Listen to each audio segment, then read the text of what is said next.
Bien, de retour dans ce forum Montpellier Zéro Carbone, une journée de travail avec tous les acteurs, justement dans cet objectif de décarbonation du territoire ici, dans la région Occitanie.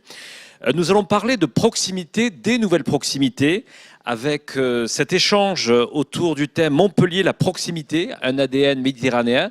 Pour cela, nous accueillons le professeur Carlos Moreno, qui dirige la chaire ETI-IAE à la Sorbonne, qui nous parlera justement du travail de recherche que vous faites notamment à la Sorbonne sur le thème des nouvelles proximités. Quand on parle de la ville du quart d'heure, on imagine une ville que l'on utilise différemment en termes de mobilité, d'usage. On va revenir avec vous dans quelques instants. Merci à Carmen Santana, qui est architecte urbaniste associée avec le cabinet Archicubique. Voilà, architecte renommé de la Méditerranée, puisque vous officiez dans la métropole, la grande ville de Barcelone, mais vous avez également ici eu des projets à Montpellier, ça a été dit tout à l'heure par le professeur Carlos Moreno. On verra justement comment les architectes s'adaptent aussi avec ces enjeux à la fois d'architecture et de décarbonation pour faire des villes plus humaines. Nous en parlerons avec vous. Et puis on a la chance d'avoir certainement l'un des plus grands architectes bioclimatiques au niveau mondial. Merci à Nikos Pitikakis. Hello. Vous êtes actuellement depuis Athènes. Voilà. Merci en tous les cas à vous d'être avec nous. Puisque bien sûr quand on parle de la Méditerranée, on va parler de tout le pourtour méditerranéen. Et on évoquera aussi, bien entendu, quelles sont vos convictions. Parce que quand on évoque un ADN Méditerranée, c'est comment on va construire nos villes avec, bien sûr, les impacts du réchauffement climatique. Mais peut-être, vous le saviez peut-être, c'est tenu fin août à Frontignan. Un rendez-vous régulier qu'organise la Tribune en partenariat avec l'HEUR ETI et la Sorbonne. C'était le village, The Village. En effet, chaque année, la Tribune réunit des acteurs scientifiques, des acteurs économiques, des collectivités locales, des entreprises privées pour réfléchir à comment on réduit les fractures urbaines. Le thème, justement, cette année, c'était les nouvelles proximités. On va avoir quelques images, justement, parce qu'on va, bien entendu, rebondir sur ce qui a été travaillé à Frontignan, c'était donc fin août. Allez, reportage en images. Si vous n'étiez pas, ça va certainement vous donner envie d'y revenir l'année prochaine.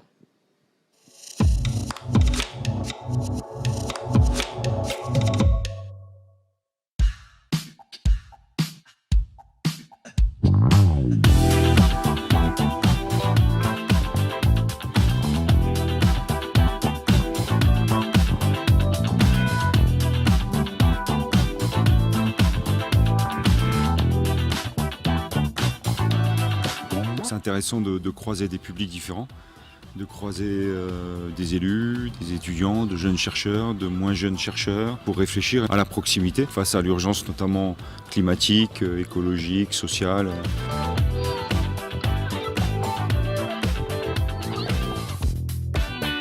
Et donc la question pour que le numérique se mette véritablement au service du défi écologique et de la démocratie, c'est comment on ouvre les vannes du pouvoir, comment ce pouvoir on le partage avec l'ensemble des forces citoyennes.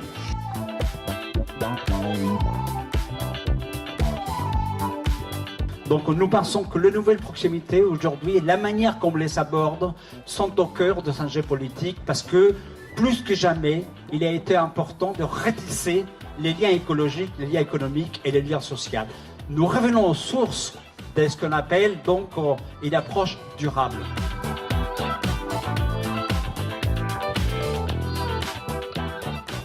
Il y a quelques années, on parlait même de révolution numérique. Ce qui est super, c'est que tu peux avoir mis tes lunettes pour voir de près et regarder loin.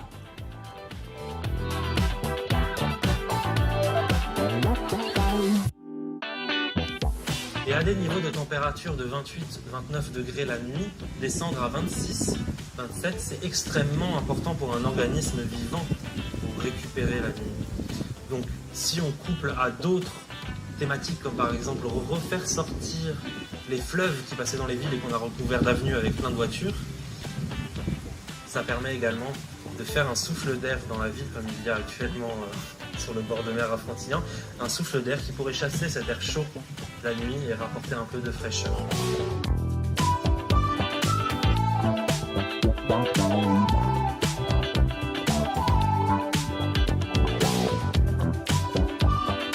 Ici aussi, sur ce territoire de littoral, démontrer qu'à travers The Village, bien sûr, c'est la construction et c'est vraiment l'émanation de tous les territoires.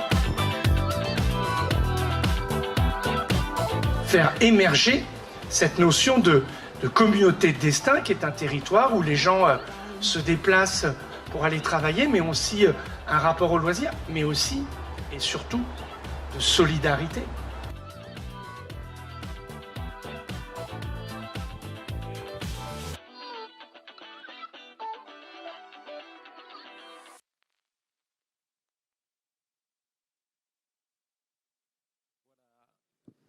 De retour, voilà, ça donne envie de revenir à Frontignan. Absolument. C'était une belle édition. Ça nous paraît loin, mais c'était fin août. The Village, c'est une université finalement d'été, hein, qui permet justement de prendre le temps. On a souvent dans nos sociétés pas toujours le temps justement de réfléchir, d'échanger. On est toujours dans le phénomène de l'immédiateté ou des chaînes d'infos continues. Donc là, à The Village, on prend 2 jours. C'était le thème des nouvelles proximités que nous avons pu partager à la fois avec Carole Delga, Mickaël Delafosse qu'on a vu en images, et puis bien sûr tous les acteurs industriels qui étaient présents. Carlos Moreno, si on a choisi de parler pour clôturer cette matinée des proximités, aujourd'hui, mener le combat de la décarbonation pour les territoires, ça passe nécessairement par une révolution des proximités? Effectivement, comme je disais ce matin en introduction, cette proposition de changement de nos modes de vie par une approche de proximité territoriale, nous l'avons consolidée d'un point de vue scientifique juste après la COP 21, donc il y a maintenant bientôt 6 ans. Et à l'époque, les modèles des proximités heureuses que nous avons proposés, c'est-à-dire des territoires polycentriques, une rupture avec ce que l'on pratique depuis plus de 70 ans, qui est un urbanisme très segmenté. Donc les centres administratifs, les centres historiques, les quartiers dans lesquels il y a les zones d'activité économique, les quartiers dans lesquels on loge et qui dans la journée il n'y a personne, très très segmenté. Nous avons proposé donc une transformation radicale il y a 5 ans, mais les esprits n'étaient pas prêts. On m'avait dit que c'était une très bonne idée de proposer donc un polycentrisme fonctionnel, multi-usage, une mixité beaucoup plus importante, une mobilité plus réduite pour ce qui est la mobilité obligée, plus de mobilité choisie, plus de décarbonation à pied, en vélo, plus de multi-usage des bâtiments. Je voulais que nous rompions avec 2 chiffres qui malheureusement sont planétaires. Tous les matins, quand les gens s'élèvent, ceux qui travaillent, 70% de la population qui s'élève travailler utilise un moyen de transport, que ce soit des masses ou individuels, pour converger à peu près dans un segment de 2 heures dans moins de 10% du territoire. 70 personnes qui travaillent vont dans moins de 10% du territoire. Et le soir, c'est l'inverse. Et deuxième statistique, qui est à peu près planétaire aussi, quand on regarde le taux d'usage d'un bâtiment que l'on construit, que l'on entretient, qui est en parfait état, un bâtiment, la moyenne, c'est 30%, ça peut monter jusqu'à 40%. Ça signifie que si je le tourne, ces chiffres-là, un bâtiment est fermé, vide, en parfait état, entre 60 et 70% sont utiles. Donc ces 2 statistiques montrent parfaitement que nous sommes dans des villes qui ne sont pas durables, qui sont à l'encontre d'un modèle d'usage intensif et qui en plus enlèvent le 3e élément de la qualité de vie, parce que les gens passent leur temps dans les transports. Donc, l'endroit où ils habitent dans la journée, il n'y a personne, c'est un peu déserté, c'est un peu fantomatique. Et les soirs, quand ils rentrent, les endroits où on travaille, il ne se passe rien non plus, c'est déserté, c'est fantomatique.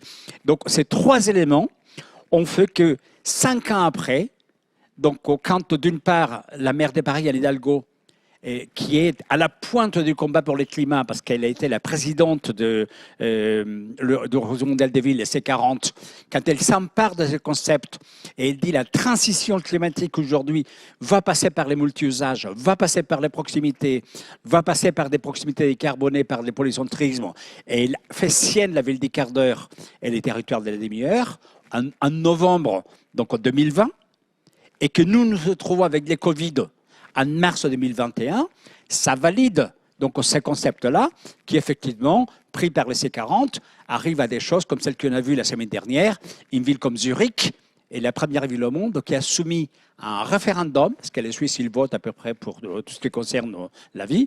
Donc, il y a eu un référendum à Zurich sur le modèle de la ville du quart d'heure qui a été approuvé à 68% pour développer 49 quartiers décentralisés et un changement radical des modes de vie. Carlos Moreno, est-ce que finalement cette pandémie n'aura pas aussi aidé, je mets ce mot entre guillemets, mais n'aura pas aidé finalement à accélérer la décarbonation? Parce qu'on le voit bien, ça nous a amené à changer nos usages, nos comportements. On le voit bien de nouveau à l'augmentation du télétravail. Finalement, il s'est passé malheureusement par cette pandémie, bien sûr, qui nous fait du mal, mais à la fois, est-ce qu'elle n'a pas un bénéfice parce que c'est en train de faire une sorte de révolution culturelle, une révolution de la pensée, et que finalement, sans mener la révolution de la pensée, on n'arrive pas à pouvoir mener cet objectif de décarbonation, car la technologie ne suffira pas pour changer les comportements humains. Oui, absolument. Je voudrais rappeler et rendre hommage à un architecte italien, Aldo Rossi, qui est mort malheureusement d'un accident de voiture il y a une vingtaine d'années. Il est donc de Milano, là, et c'est les pères de ce qu'on appelle les post-fonctionnalismes.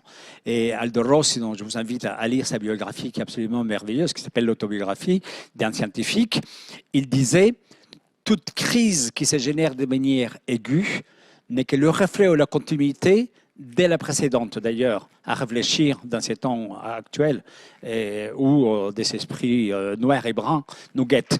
Et donc, la pandémie, dans cette pensée d'Aldo Rossi, en fait, elle a voulu mettre un gros zoom sur ce besoin que nous avons de transition climatique, des transitions énergétiques, des transitions numériques, mais qui, à l'heure où la majorité des gens vivent en ville, ça résume en fait par une transition urbaine et territoriale, et dont je dis, ce n'est plus une transition, c'est vraiment une transformation radicale. C'est un changement total des paradigmes. C'est une autre manière de voir la vie. Et la pandémie, comme elle nous a mis dans des situations extrêmes, tout le monde a travaillé tout de suite à distance. Ça fait 2 ans qu'on est embourbé là-dedans. On a redécouvert nos voisins à 20 heures quand on venait saluer les corps médicaux. On a découvert que la voisine parlait anglais ou espagnol ou italien, que la personne d'en face et donc jouait au volley. On a retissé certains liens de proximité et on a compris que cette proximité nous est indispensable parce qu'en plus aujourd'hui, on est tous avec des masques, on est en plein cœur de la 5e vague, on ne sait pas combien de temps ça va durer. Il y a un autre variant qui est donc au Omicron qui arrive. Donc ça a amené pratiquement de manière contrainte à un changement de mode de vie. Mais ce qui est intéressant, de mon point de vue, c'est que pour la première fois, il y a 3 choses qui se sont produites. D'une part, nous les scientifiques, on a été écoutés parce qu'on a proposé un corpus qu'on appelle donc de la proximité heureuse avec la ville des quarts d'heure, le territoire des meilleurs. Et au niveau, donc la maire de Paris, Anne Hidalgo, je lui rends hommage, et je lui rendrai hommage toujours avec fidélité parce qu'elle a vraiment capté les tournants historiques que ça a représenté. Et les grandes organisations mondiales des villes, les C40, Energy Cities et d'autres, se sont emparés du sujet. Donc des scientifiques ont été écoutés. Les maires et les organisations internationales se sont emparés. Et troisièmement, on a une action citoyenne qui est venue mettre de la pression. Je reçois aujourd'hui des photos des plans de lieux du monde, en Espagne, dans le sud de l'Espagne, dans les Guadalquivir, à Santiago de Chile, au Mexique, où des citoyens manifestent avec des pancartes en disant « nous voulons la ville des quarts d'heure » parce que ça signifie en fait « nous n'avons pas des services de proximité, nous n'avons pas accès à l'éducation, nous n'avons pas accès à la santé ». nous n'aurons pas accès à des lieux dans lesquels on puisse acheter sans aller en supermarché et qui gèrent les prix comme on veut. Et donc, pour eux, la ville des quarts d'heure, c'est nous voulons des services de proximité. Et donc, cette triple conjonction, scientifique, les politiques et les citoyens, fait que ce que j'appelle la révolution des proximités, effectivement, c'était une vraie révolution. Est en marche, et aujourd'hui, elle est partout. On le voit notamment durant ce début de campagne présidentielle. Il y a quelques années, on disait suppression beaucoup de fonctionnaires, de services publics, etc. Là, on a le sentiment que la crise est passée par là et que la proximité, en tous les cas, les services publics sont revenus beaucoup plus, en tous les cas, dans le goût, en tous les cas, du jour.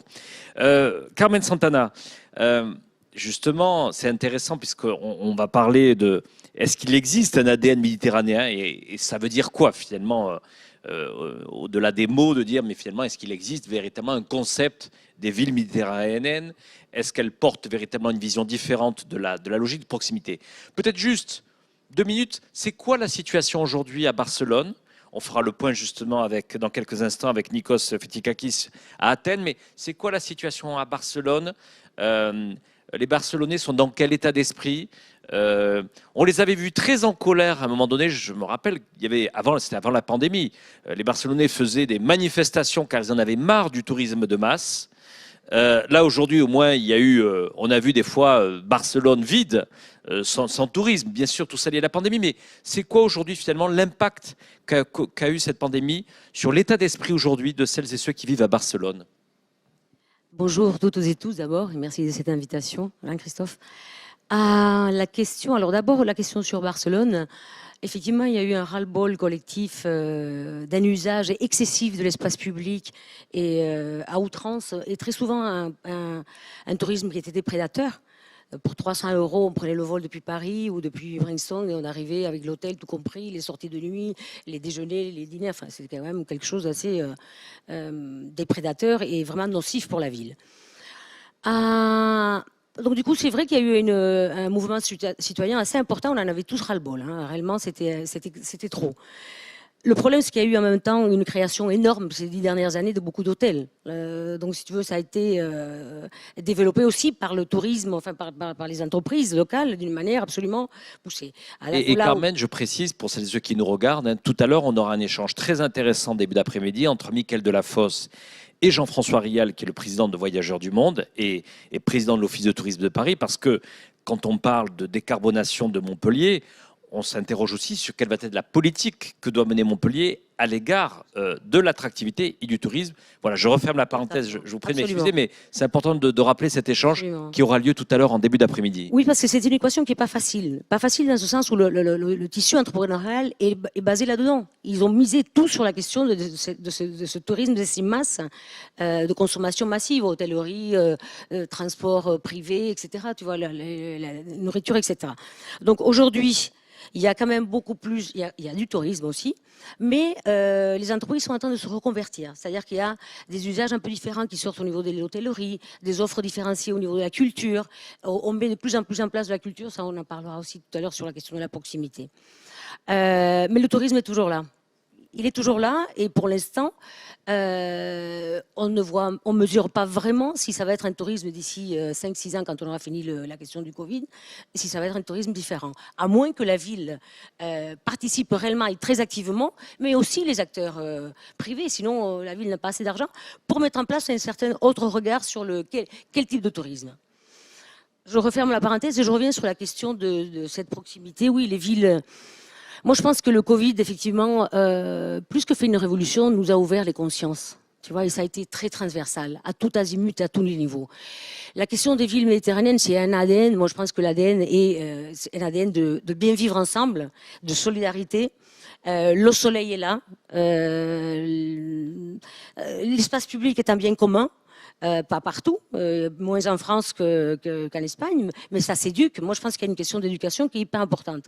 Je crois qu'il y a 4 piliers importants aujourd'hui qui sont... Il faut qu'on aille vers un urbanisme humaniste.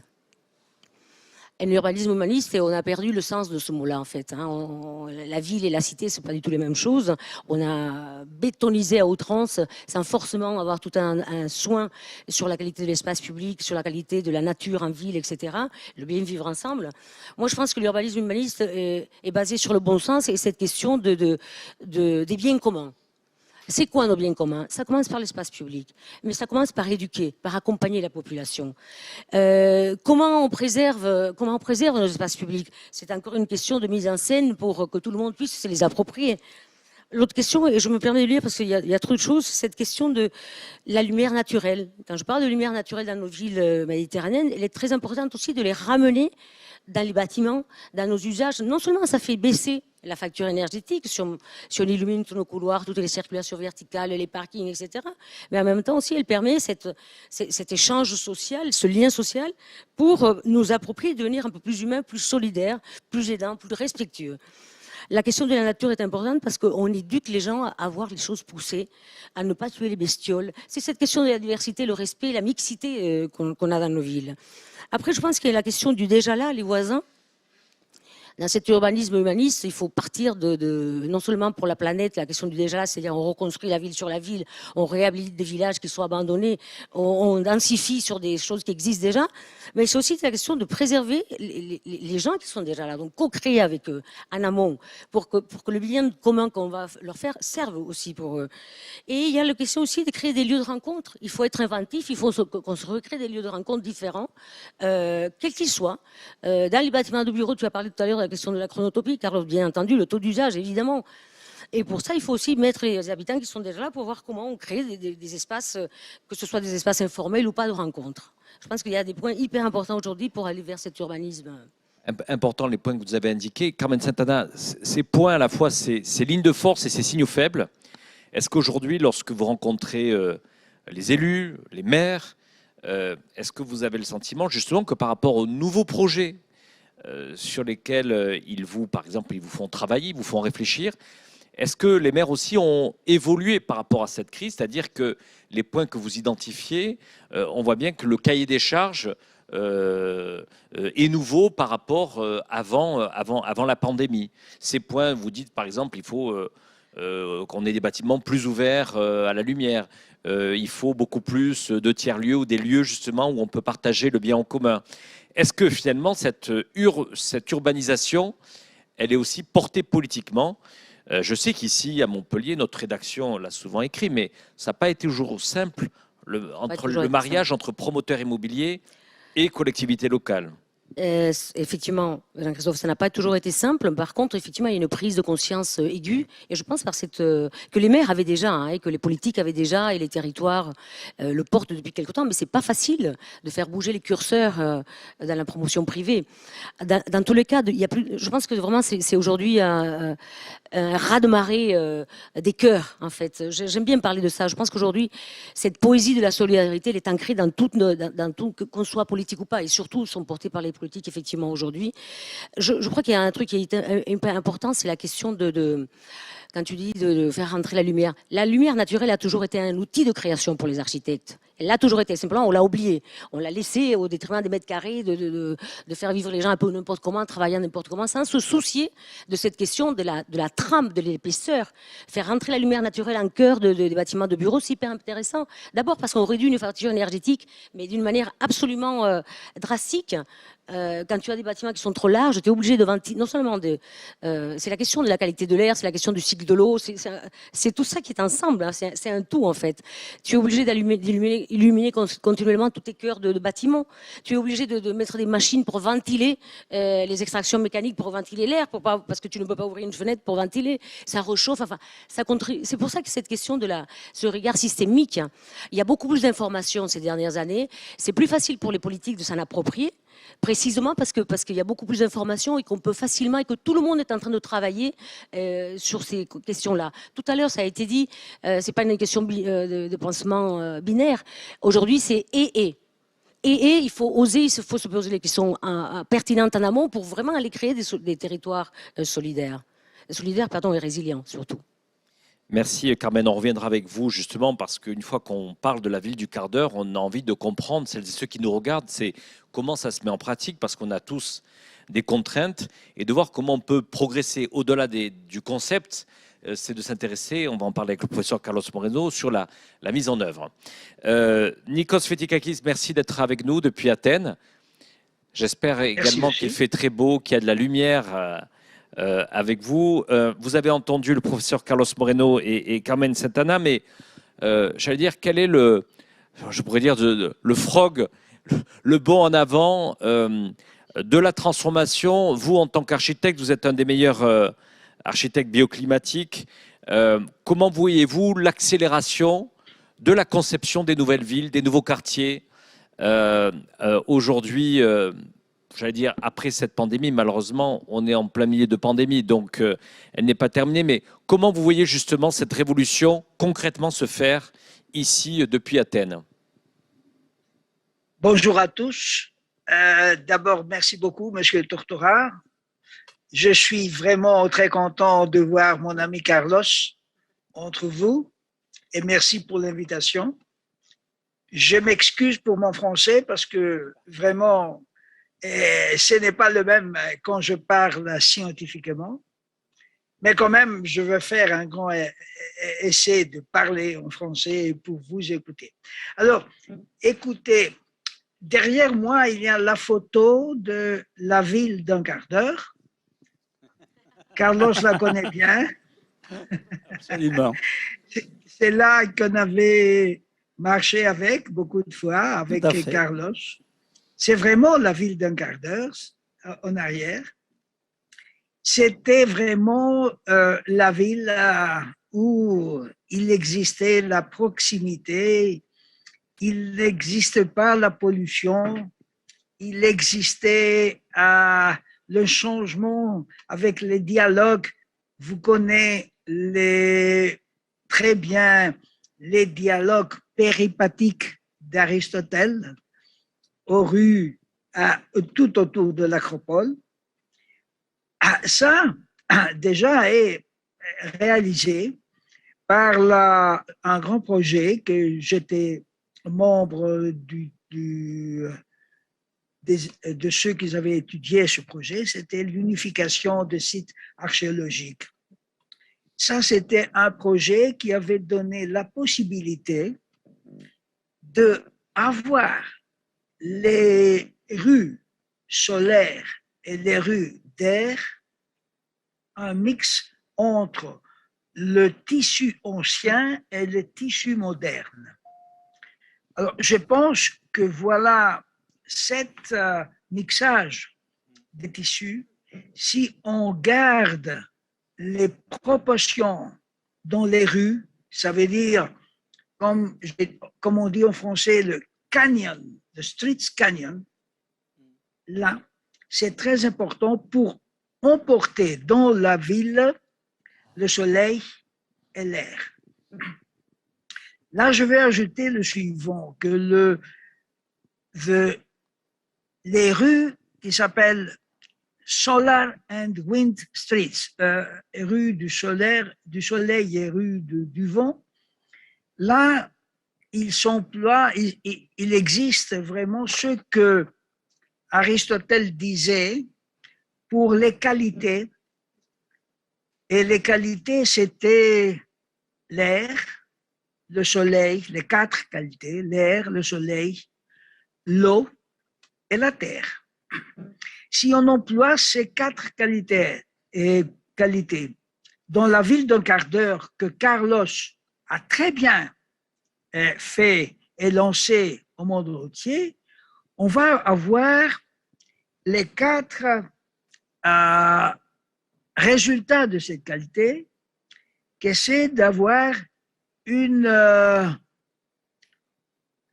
thermal comfort, un confort thermal. Ça, c'est le résultat que quelqu'un qui se trouve dans un endroit comme ça, il n'a pas besoin de mécanisme, il n'a pas besoin d'un air conditioning, il n'a pas besoin de tout ce qu'il produit, le carbone. mais c'est exactement on dit en anglais, vous m'aidez pour la traduction, the cold, the warm, the wet and the dry sont les quatre qualités qui viennent pour avoir chacun ce qu'on dit confort thermal. Je vais vous dire le suivant. Carlos a parlé pour la ville d'un quart d'heure et celui-là est basé aussi dans la proximité de ce qui se trouve dans les villes. Mais la proximité, c'est quelque chose que récemment, après la pandémie, c'était exactement le contraire. Parce qu'il y avait la distance sociale. Avec la distance sociale qu'il était impliqué, c'était impossible de voir la proximité. Qu'est-ce qu'il faut faire? Il faut d'abord avoir la possibilité de marcher en pied. Ça, c'est la ville d'un quart d'heure. C'est là que si on marche à pied, on n'a pas le problème de la pollution qui vient par les autos. Celui-là sont quelques idées pour voir que peut-être le passé, comme vous voyez la ville d'Athènes classique, il nous montre comment ça doit être le futur. Parce que maintenant, le futur, ça vient des architectes malheureusement qui font des grands gratte-ciel, des grands bâtiments.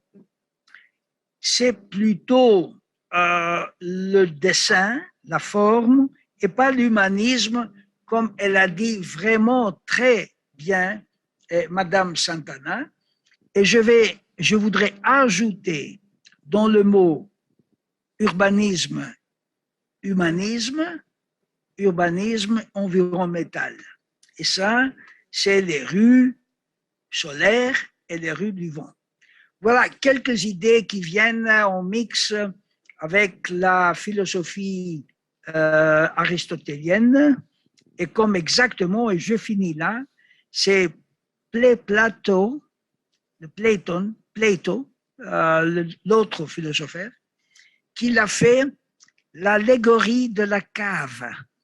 Probablement Carlos connaît ça très bien. Et là, dans l'allégorie de la cave, c'est exactement qui dit que c'est l'environnement que c'est le plus important paramètre pour avoir une ville vraiment pour les hommes, pour ceux qui sont entre les rues de la ville et pas une ville mécanique. Voilà pour le moment, si vous voulez quelque chose encore, je peux vous ajouter. Restez avec nous. Merci Nikos Findikakis. En tout cas, bravo pour l'exercice de parler tout ça en français. C'était extrêmement audible ici depuis Montpellier Zéro Carbone. Peut-être, Carlos, peut-être un rebond sur ce qui a été dit en propos de conclusion par Nikos Findikakis. Oui, tout à fait. Donc, Nikos est un acteur majeur au niveau international de l'Union internationale des architectes. Il mène effectivement un travail donc au niveau mondial également. Et je dirais, quand Nikos a évoqué cette allégorie donc par rapport à Platon, par rapport à la caverne, par rapport à l'environnement. Alors, sur la caverne, dites-nous, parce que vous pouvez nous un peu développer le concept de la caverne? Oui, en fait, donc Nikos nous rappelle cette genèse philosophique donc de l'ancien temps grec. Nikos m'a fait visiter d'ailleurs l'académie de Platon, donc au cœur d'Athènes. Et donc il y a cette idée donc cette caverne dans laquelle on va retrouver une certaine vue de l'esprit des objets.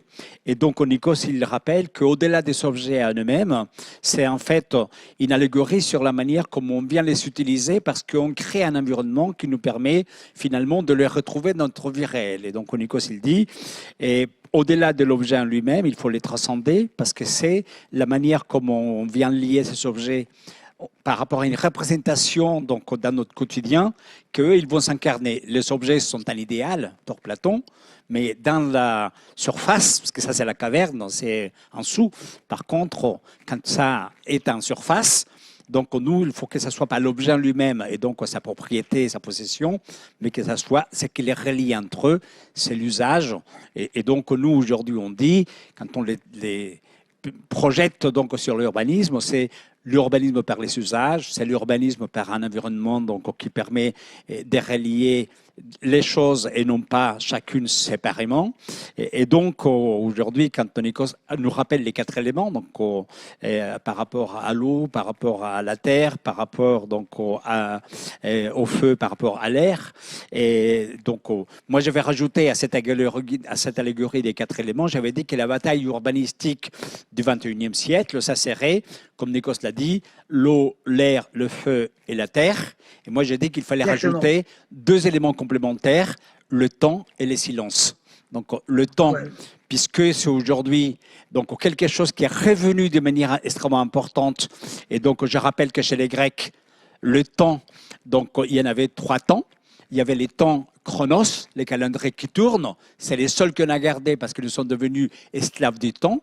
Mais il y avait 2 autres temps qui étaient les kairos, qui étaient donc les temps de la créativité des moments opportuns.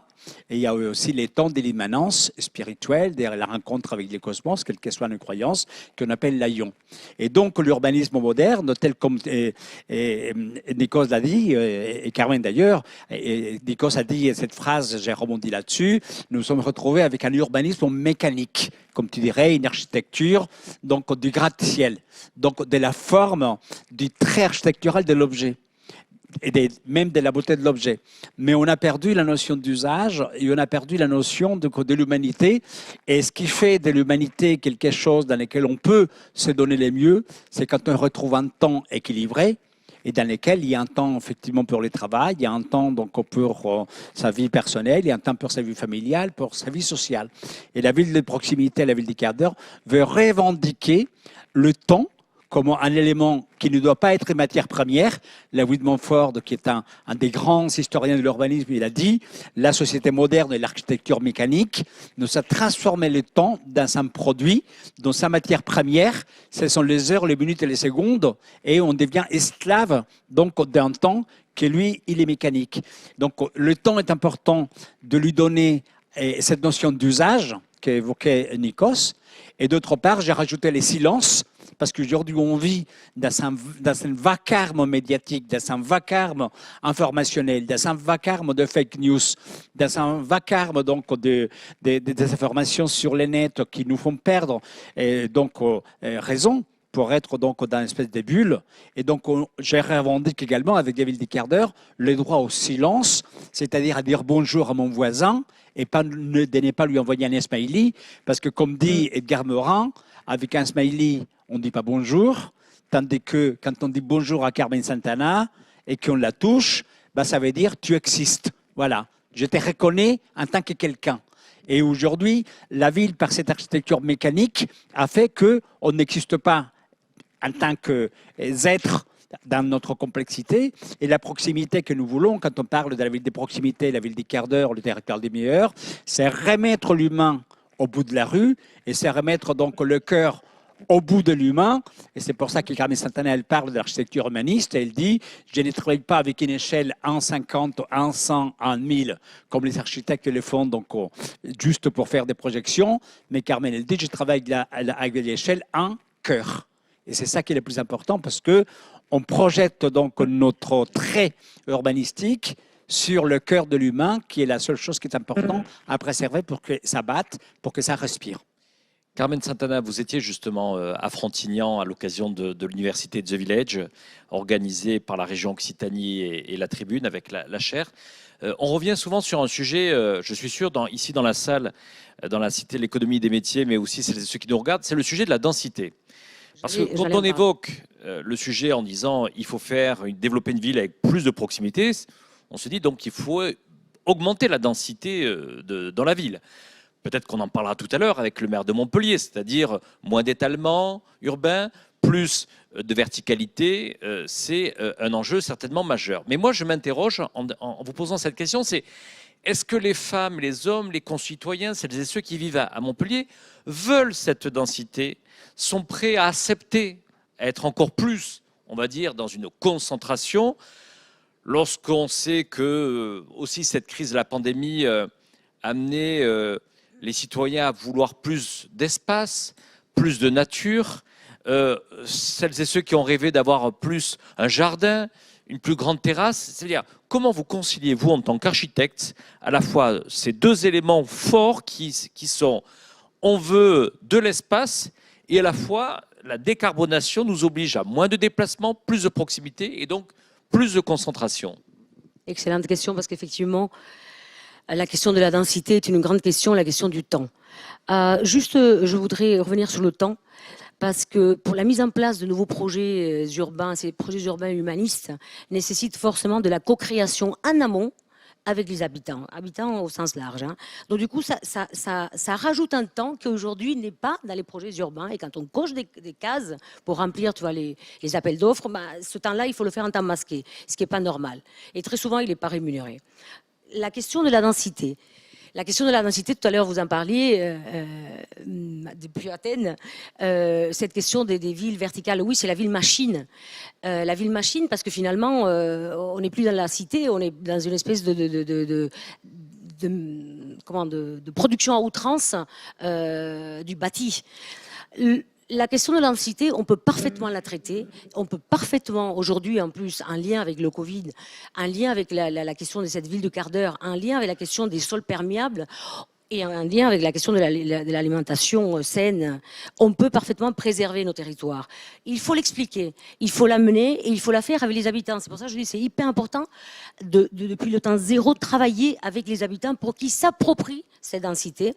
L'espace, le paysage comme infrastructure est un outil remarquable pour mettre en place une densité non ressentie. Parce que vous êtes d'accord, Carmen, que vous prenez n'importe quel Montpellierin, on va lui dire qu'on va lui construire une barre d'immeuble face à chez lui. Oui. Sa première action, ça va dire « moi, j'en veux pas ». Et même si on va lui expliquer qu'on lutte contre l'étalement urbain, sa réaction va être une réaction… Mais je suis d'accord avec vous, mais parce qu'il faut éduquer. Il faut éduquer, il faut lui dire d'abord que cette question, la question de la décarbonisation, c'est-à-dire que oui, on va densifier, il faut faire avec le déjà là, c'est-à-dire qu'on va redensifier pour pouvoir préserver nos territoires naturels. Mais comment on fait cette densification? Si vous lui parlez d'une construction en filière sèche, où les nuisances sont moins importantes pour eux, si vous leur parlez de la question de la chronotopie, de réversibilité d'usage, si vous leur parlez qu'ils vont avoir des espaces dans ces bâtiments nouveaux, qui vont pouvoir s'approprier, qui vont pouvoir utiliser. C'est cette question de la ville partagée, c'est cette question de la ville qu'on peut s'approprier. Et la densité, elle passe quand on travaille comme ça avec les habitants. On est en train de l'explorer, je fais juste, parce que je crois que c'est important de le partager, il y a un bouquin qui sortira l'année prochaine, mais pour l'instant on est encore trop en amont, la question de la grossité Gagarine-Trujillo. On est en plein centre très dense de Ivry-sur-Seine, la première couronne parisienne, et c'est un projet qu'on fait avec EPA-ORSA, Grand Paris Aménagement. C'est un projet qu'on a gagné il y a 3 ans. Il y a à peu près 1 an que le projet devrait être déjà commercialisé, où tout devrait se construire. Mais simplement, tous les fils qu'on a tirés sont tellement importants que ça a nécessité vraiment un travail commun de tous les acteurs de ce projet-là, non pas simplement ceux des urbanistes, pour aller plus loin. 1, le paysage comme infrastructure. 2, toute la question du cycle de l'eau. Un quartier pacifié pour la question de la qualité de l'air. Des trames qui fonctionnent toutes pareilles, c'est-à-dire toutes les trames du projet urbain sont à 16-5 ans de manière à pouvoir rendre réversibles tous les bâtiments. Et il n'y a plus de discussion sur cette question de l'épaisseur des bâtiments, dont on sait qu'elle est obsolète pour tout ce qui est équipement ou lieu de travail, etc. La question de la déconstruction, on a dû déconstruire un énorme bâtiment, une cité historique de la ville d'Ivry de 400 logements, on l'a déconstruite et non pas démolie. L'expérience a été hyper intéressante parce que finalement ça coûte la même chose et en même temps. Et tout ça, c'est des a priori qu'on a et qui finalement ne sont pas. Toute la question de la réversibilité d'usage, je l'ai dit, la ville productive. Ce projet-là met en place 2,5 hectares d'agriculture urbaine. Alors, on l'a dit tout à l'heure, l'agriculture urbaine ne va pas nous servir à alimenter tout le monde, mais ce sont des pistes qui au moins vont pouvoir nourrir les cantines, etc., sur les toitures et en cœur d'îlot. Et aujourd'hui, on est en train de travailler encore une fois, c'est des ateliers énormes qu'on fait avec des gens experts pour voir quel montage juridique pour pérenniser l'équation la ville doit devoir porter. Parce que les toitures vont lui appartenir et les cœurs d'îlot, t'imagines? Carmen, une question, une réponse très courte. Quand on évoque ça, le sujet de la décarbonation, la façon de concevoir des villes, vient quand même le sujet du coût. Vous le savez, les Français sont très sensibles à cette question du pouvoir d'achat en ce moment, ça fait l'actualité. Est-ce que le coût n'est pas un frein à l'accélération? Parce qu'à la fois, on le voit bien ici dans la métropole de Montpellier, il y a beaucoup de nouveaux habitants, il faut produire du logement et il faut aussi produire du logement qui soit quand même dans un coût accessible. Et quand j'entends aujourd'hui les nombreuses révolutions et qu'il faut faire, bien sûr, pour avoir à la fois des bâtiments à énergie positive, vous parlez d'agriculture urbaine, donc il faut... comment vous arrivez-vous à concilier à la fois le coût et à la fois cette nécessité d'être vertueux du point de vue impact environnemental? Ah, vous touchez encore du doigt un des sujets clés, c'est cette question du foncier. Parce qu'en fait, le problème n'est pas tant qu'on est aujourd'hui à utiliser des filières sèches ou des filières biosourcées ou des espaces communs ou des couloirs illuminés naturellement, etc. La question, c'est le foncier. On parlait tout à l'heure des taxes énergétiques et comment l'État allait se retrouver si on ne paye plus notre électricité, etc. J'en sais rien, il faut être créatif, il va falloir qu'on en parle une fois pour toutes. C'est un débat qui fait vague, qui fait fond, ça fait des années, mais on ne le résout pas. Et c'est là, en fait, c'est là le quid de la question. Finalement, après, en se posant des questions pertinentes entre tous, on arrive à faire des équations. Les promoteurs aujourd'hui, j'en vois quelques-uns dans la salle, sont déjà très motivés pour aller vers ces équations-là. Il faut se poser les bonnes questions en amont. La question par exemple, de produire en filière sèche, c'est-à-dire tout préconstruit, que ce soit en bois, en béton, en fer, en ce qu'on voudra, te fait gagner du temps. Le fait de gagner du temps, on peut mettre l'argent ailleurs. Donc il y a des équations très intéressantes à faire, mais il faut avoir une vision très systémique et surtout la faire ensemble. On l'a dit, cette journée de travail, il nous reste 4 minutes. 4 minutes justement pour apporter des propositions concrètes. Parce que tout à l'heure, l'exercice que nous aurons avec le maire et président de la métropole de Montpellier, c'est justement d'être aussi à la fois, il y a les ambitions politiques, mais il faut mettre en œuvre des solutions avec aussi la contribution des entreprises. Carlos Moreno, lorsque c'est tenu ici à Montpellier même, il y avait le congrès des régions. Tous les présidents de région étaient ici, étaient présents à Montpellier, c'était à la fin du mois de septembre. Vous avez fait une déclaration avec des propositions très concrètes à l'échelle des régions pour mettre en œuvre justement ces nouvelles proximités. Est-ce qu'ici vous pourriez nous partager 1, 2, 3 propositions concrètes que nous pourrions mettre en place ici pour développer ces nouvelles proximités et développer la ville du quart d'heure? Oui, de manière extrêmement concrète, on a proposé au président des régions de France des axes de travail qui pouvaient aller donc vers ce qu'on appelle nous la revitalisation de nos régions. C'est à l'échelle de la région. On a parlé donc de cette notion de nouvelles armatures territoriales, c'est-à-dire de pouvoir générer ce qu'on appelle donc des régions en réseau. Donc, de créer une décentralisation dans les régions pour donner donc plus de proximité de services aux habitants. Très concrètement, par exemple, la présidente de la région d'Occitanie a pris notre proposition sur la santé en disant, donc, dans ces temps de Covid où on ne sait pas où on va, il faut retrouver la santé de proximité, c'est-à-dire qu'il y a la santé hospitalière dans les grands centres. Effectivement, on ne va pas construire un grand hôpital tous les quarts d'heure ou toutes les demi-heures. Ça, c'est des lieux importants, mais on n'y va pas tous les jours. Par contre, il faut reprendre les soins de santé, les soins de proximité, ce qu'on appelait les dispensaires. Une des raisons pour lesquelles on a été obligé de confiner, c'est parce que sur toute la France, on a en tout et pour tout 15 000 lits de réanimation. Et que donc les urgences sont très très vite saturées parce qu'on est mal à la tête, qu'on s'est face à un bobo, on se casse quelque chose ou on est un cancer grave, tout le monde va à l'hôpital aux urgences. Et donc, pourquoi? Parce qu'on a perdu les dispensaires de proximité, parce qu'on a perdu les médecins de proximité, parce qu'on a perdu le maillage territorial des proximités. Et donc, on a un engorgement où on passe 3 heures là-bas pour une fracture qui, avant, on pouvait gérer tout simplement par les dispensaires, on met le plâtre et il n'y a pas à faire tous ces engorgements. Donc, nous pensons, et on l'a dit, et la présidente Carole Delga a pris ces concepts-là, donc la santé de proximité, de l'alimentation également, ce qu'on appelle les points des activités alimentaires. La nourriture, c'est essentiel. On ne peut plus continuer aujourd'hui à dire aux gens, prenez votre voiture, faites 30 km, faites vos courses pour 15 jours. Et donc aujourd'hui, on revient sur ces modèles-là. Et même dans notre chair, les grands acteurs de ces domaines-là, la famille Muliez avec le Auchan, le Decathlon, le Revient, ils reviennent sur ces modèles-là parce qu'ils ont créé une société service urbain qui s'appelle NOOD au 21 janvier. C'est l'abréviation de Neighborhood en anglais pour donner donc à ces lieux une nouvelle configuration pour que ça soit des centres commerciaux plus petits et privilégier l'usage multifonctionnel de l'habitat, des centres de santé, des lieux de proximité. Et donc l'accès alimentaire, ce n'est pas uniquement la distribution. On a trop confondu en France, dans nos territoires, un modèle économique donc, de la grande distribution qui pouvait vendre moins cher, avec donc plutôt la création de l'emploi local, la création des filières courtes, l'alimentation des santé. Parce qu'un marché, ce n'est pas uniquement le fait d'acheter 3 bananes ou 4 tomates, c'est surtout le lien social qui s'est créé, les connexions qui se font. Ce n'est pas un hasard que les campagnes électorales se font surtout dans les marchés. C'est là où on trouve les gens qui distribuent les tracts, parce que c'est les lieux où on se rencontre. On ne distribue pas les tracts devant les supermarchés Auchan. Donc c'est dans les marchés parce que ça ramène. Voilà.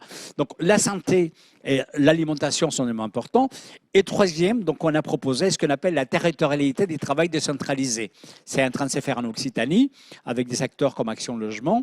C'est-à-dire que plutôt qu'aller 1 heure se déplacer à un endroit en voiture, et on sait la difficulté qu'il y a à Toulouse, à Bordeaux, plutôt avoir des lieux qu'on appelle des corporate working, c'est-à-dire des lieux décentralisés dans lesquels on est connecté avec une nouvelle technologie à son lieu principal, mais il se trouve à 20 ou 30 minutes de l'endroit où on habite, donc plusieurs lieux comme ça sur le point cardinaux, et qui permet donc de désaturer et d'y aller de quelques heures à quelques jours, et on y va dans son lieu principal, qui est quand c'est strictement nécessaire. Donc santé, alimentation, récupération du travail, c'est des choses très concrètes qu'on a proposées pour retrouver une autre proximité. Et bien sûr, un investissement massif dans les services publics.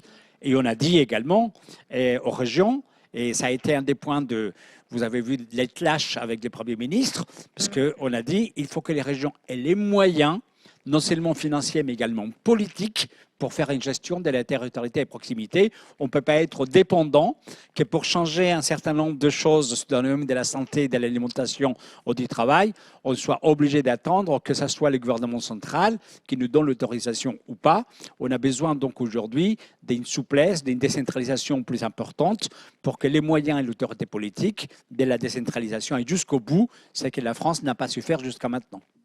Merci Carlos Moreno, merci en tous les cas de nous avoir permis de conclure cette séquence justement avec les propositions concrètes qui avaient été transmises à la présidente de région Carole Delga pour que ce concept devienne une vraie réalité dans nos régions et dans nos métropoles. Merci en tous les cas Carmen Santana également de nous avoir fait une visite ici depuis Barcelone, ici dans la métropole Montpellier. Et merci à Nikos Fenikakis depuis Athènes, où on nous a rappelé justement le concept de la cave, entre autres, avec le sujet du temps qui a été rajouté et le silence. Le silence. Voilà, on va marquer justement un silence pour cette édition de Zéro Carbone. Je remercie Priscilla et Pauline qui me disent qu'il y a eu 25 000 connexions depuis ce matin. Là encore, c'est peut-être des leçons en tirer de cette transformation. C'est vrai qu'on avait fait le choix aussi d'être diffusé sur la plateforme au niveau national, parce qu'on voit bien aussi que ces sujets de décarbonation dans les métropoles n'intéressent pas uniquement que le territoire, mais intéressent aussi les autres acteurs de la ville qui nous regardaient durant toute la matinée. On retrouvera Cécile Chéniaud, Guillaume Olaré pour une reprise tout à l'heure à 13h45. Ne ratez pas, puisque maintenant on s'est beaucoup inspiré ce matin. Et maintenant, on va mettre en œuvre cette ville du Montpellier Zéro Carbone avec tous nos partenaires, les entreprises qui nous accompagnent. Et je remercie également Stéphanie Marine. On se retrouve tout à l'heure à 13h45 avec Mickaël Delafosse. À tout à l'heure.